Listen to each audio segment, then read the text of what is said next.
دعت الصبابة ناظري فسافرا، في لحظة عبر الزمان الغابرا، وتفرقا بين المسرة والأسى، والذكريات تجسدت لي حاضرا.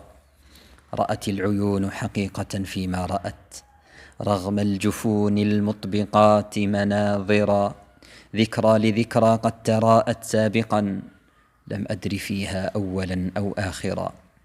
لا علم لي هل ضاع أولها سدى، هل كان حقا أم خيالا عابرا. لا أستطيع الجزم إن كانت رؤى أو محض طيف أو ملاكا طاهرا، فمددت كفي فاحصا متحسسا آياتها، فارتد كفي صاغرا. يا من ظهرت ببعض طيفك إنني أحيا بطيفك في منامي شاعرا. بعض الخيال قضى بأني هائم، ماذا إذن لو كان كلك ظاهرا. وأنا الذي أصحو مريضا متعبا، وأنام متقد السريرة ثائرا، وأعيش ليلي ضاربا أرض الهوى، وأبيت دونك في نهاري ساهرا.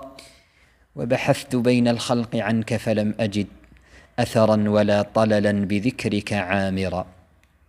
يا ساكنا حصرا فؤادي دلني للقاك، حتى لو سكنت مقابرا.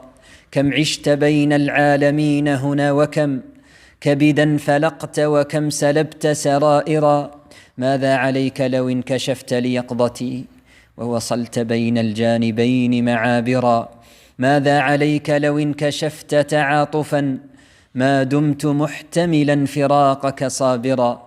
ماذا عليك لو امتثلت لناظري، وبنيت لي فوق الخيال منابرا. ماذا عليك لو انطلقت لرؤيتي، وضعنت نحوي راكبا أو طائرا.